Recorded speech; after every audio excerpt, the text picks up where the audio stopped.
蒙面财经，朋友们好。那今天呢，跟大家聊一下顺丰控股因为一季度的业绩暴雷而暴跌这件事以及呢我对这件事情的几点思考。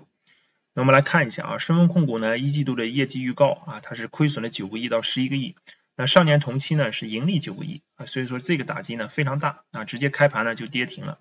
那顺丰控股呢，其实这只股票从2月份的时候呢，已经跌了一波了大家可以看到，这个已经从124跌到了这个80的这个平台。那直接呢，这次业绩暴雷出来以后呢，直接就又跌停了所以说是雪上加霜。那在这个4月9号下午呢，顺丰控股的召开了股东大会。那大会上呢，董事长创始人王卫他表示，首先呢跟股东道个歉，说第一个季度呢没有经营好我责无旁贷。紧接着呢，他也说我经常呢在问我自己是否应该上市，因为好像呢跟我原来的理想越来越远可以这个从这个话里面我们也可以感受到这个一季度的业绩暴雷对顺丰创始人打击还是比较大。那我们看一下这个顺丰它一季度为什么会暴雷，给的原因是什么其实主要呢就3点第一点呢就是这个资本开支投入比较多，那第二点呢是因为这个春节期间给员工的补贴比较多第三点呢就是它这个低毛利的业务就是电商类的业务增长的非常快。那我们可以看一下这个顺丰它现在的这个市值总的市值呢3313亿，那去年2020年的营收呢是1540亿，对吧？这个同比增长37%，那净利润呢是73.3亿同比增长26.39%还是非常漂亮的一份年报。那为什么在一季报呢就突然就业绩变脸了这个呢是让市场很难接受比较痛苦的事情。那我们看一下这个顺丰的这个基金持仓它这个重要性在哪里？因为这个公募基金持仓呢非常高，大家可以看到有1019只基金持仓顺丰，那持股的数呢是 4.93 亿股占总股本的比例呢达到 10.83%。那我们再看一下这个顺丰呢同时也位列262只公募基金的前10大重仓股，那同时呢它还是32只基金的第1大重仓股我们可以看比如看一下这个列表，可以看到这些前几名的这些基金持有的市值都不小第1名16亿第2名15亿第3名13.9亿，非常大的市值持有量。这个顺丰是快递股里面的一哥所以说对市场的这个人气还是有一定的影响。好，接下来呢我们就说一下为什么就是我说的最重要的一个原因，就是顺丰亏损的最重要的原因就是因为它这个介入了这个低毛利的电商店业务它也不得不介入因为其他的这个快递在侵蚀它的高毛利业务，就是它的这种时效件所谓时效件呢就是那些对公的一些比如商务文件那些对时效要求比较高的隔日送达的那种件的单件这个毛利和单件的价格都非常高。那电商件大家知道，就我们电商上淘宝上买一些东西什么的，那这些电商件呢单件价格和毛利呢都比较低。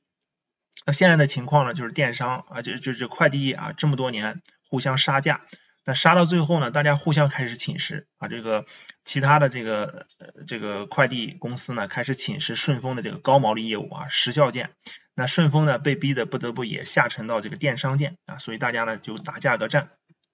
那我们可以看一下顺丰这个业务的构成的情况，大家可以看到之前呢顺丰是不怎么做这个这个所谓这个电商件，也就是这里面这个经济件，大家可以看到在2014年15年占比都很低，对吧？16%、19%那之前的主力呢就是这种时效件，时效件非常赚钱，对吧？单价高一单都是20多块、30多块。那可以看到在这个随着时间的流逝这个时效件它的这个占比呢下来了占比达到 42.65%， 当然绝对量呢还是可以的绝对量还是在增长的。那经济件呢就是这个低毛利的电商业务的件呢，它慢慢达到 49.3%。 那这些业务呢它是比较这个就是不太赚钱的，侵蚀业绩的，侵蚀利润的。那我们看一下再往下看一下，就是这个扣非净利润我们也能看出来，大家可以看到这个顺丰的几大块业务这个时效快递经济快递、快运、冷链国际同城，大部分的业务都不赚钱这个唯一最赚钱的还是这个时效类快递。那时效快递呢它占比的这个市场份额占比也很高大家可以看到到了19年它占到 55% 其他呢是 EMS 26%，还有一些其他的时效件份额。所以说有这么好的一块奶油蛋糕谁能不眼馋呢？其他的这个快递公司自然也会眼馋它这个时效类的这种业务，所以会侵蚀它。那逼着顺丰呢不得不也去向这个向下沉去抢这个电商类的业务。那我们可以看一下顺丰的这个毛利率这些年可以看到从2013年开始逐渐下滑基本是一个下滑的态势。那到了2020年呢，这个毛利率大家可以又下滑到 16.35% 净利率呢只有 4.5%。那一季报呢估计出来以后就更糟糕了这个毛利率和净利率呢还得往下走。所以我们可以看到就是这个整个这个快递行业它是一个这个价格争夺战，这个市场结构还没有尘埃落定的一个格局，所以说大家杀价非常厉害。尤其是最近就是出现了这个一个很强有力的这个竞争对手一个快递公司叫极兔极兔快递，在马来西亚2015年成立的，然后发展非常快在2020年3月份也就疫情的时候呢，它在中国开始组网起网，到了9月份的时候呢，就已经实现了全国省市的覆盖。然后呢，在5月份呢，这个日均业务量突破100万件10月份呢，日均单量就超过了1000万单到了目前呢，已经突破了2000万单。而且这个极兔这个单价非常低它基本的比通达系的那些快递低了2到3元，有些地方呢甚至单票只有1元非常低。所以这个属于新进入者在抢市场。而且这个极兔快递呢，现在融资规模也融了很多的钱。那在最新一轮融资都是100亿级别也是疯狂的烧钱。所以说像这种快递市场的格局并不稳定不断的有新进入者加入通过这个烧钱模式来抢夺市场份额，这样整个快递这个行业呢就老是就是增收不增利我们可以看一下我们可以继续再看一下这个明显的这几家的这个业务量的情况。我们看到这个韵达、圆通、申通、顺丰包括这个行业的情况，我们可以看到这个业务量呢都在不停的增长业务量你看这个同比增长全年都是很高的增速比如韵达增长 41%， 圆通 38%， 申通 19%， 顺丰呢 68%。 但是你看单票收入呢都在下降，而且降幅还不小韵达降幅 30%， 圆通 23%， 申通 23%顺丰 18%。 连顺丰这种高毛利业务占比比较多的就高时效类这种业务单价都在下跌，整个全行业呢也是下跌了 10.61%。 那整个你看这个单件的毛利整个从17-18年开始就是一路向下的一个状态不断的向下，这个价格战的厮杀呢非常激烈。那我们可以看一下这个2020年2020年呢，我们可以看一下整个的这个中国网络零售市场的规模呢已经达到 11.76 万亿这个占到社会零售总额的比重呢已达到 30% 这个渗透率已经很高了。那这种情况下呢，快递业务呢也是在迅猛发展大家可以看到这个快递这个快递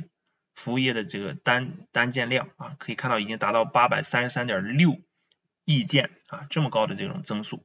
但是营收的增速呢就没有这个业务量的增速高。那这个营收的增速大家可以看到去年是8795亿增速呢是 17.3%， 但是这个业务量的单件的增速呢是 31.2% 这个说明什么呢这就说明它的单件的收入呢还在下降单件的收入在下降。所以整个这个市场呢就是一直在这个抢夺价格战的一个过程。那顺丰呢主要就是它切入了这个低毛利的这个电商类业务，然后呢在这个方面呢它的竞争力呢其实跟其他几家呢是有一点区别的其他几家呢已经在这个红海里面厮杀惯了低毛利里面已经待惯了。那顺丰呢之前都在这个高毛利业务待着很舒服的一个区域，那突然往这个低毛利去下杀其实还是有难度的，有痛苦的那其实最近呢刚才也讲了，也有一些其他的白马股的这个闪崩，像美年健康包括这个华海药业所以这个市场情绪呢给这个白马股都非常不好。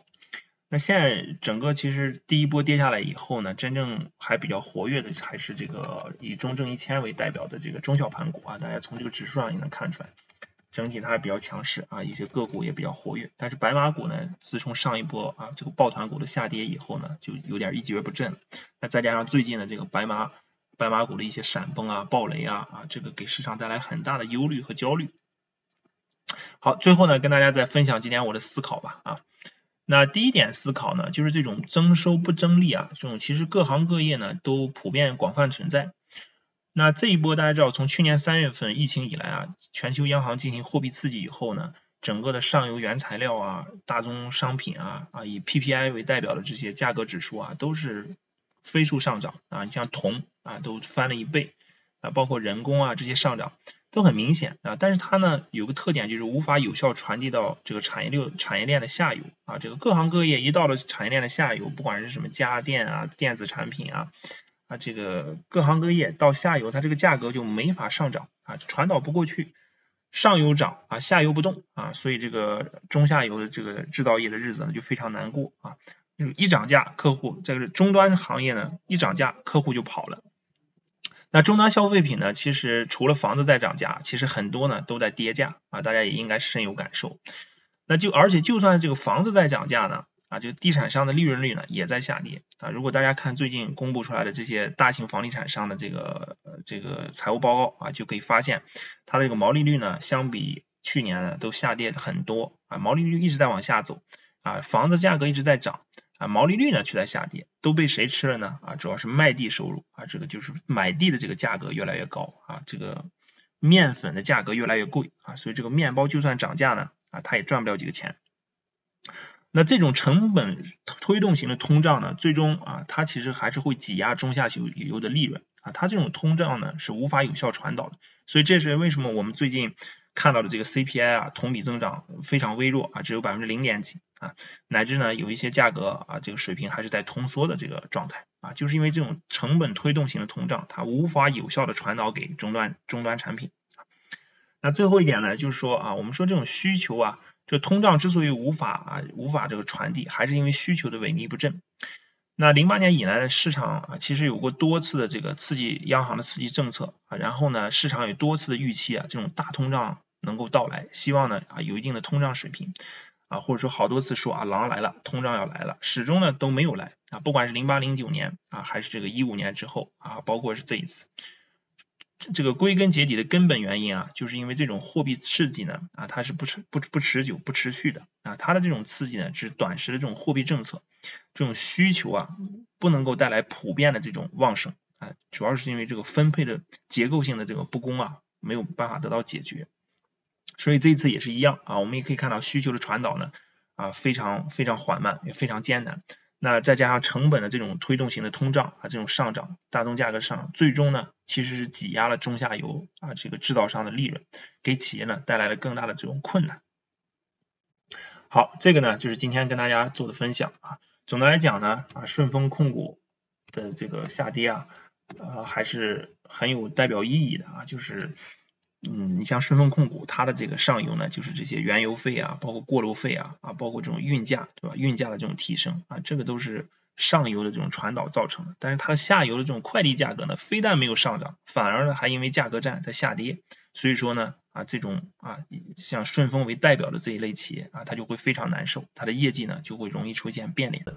好了，今天的分享呢就先到这里，感谢大家的观看，我们下期再见。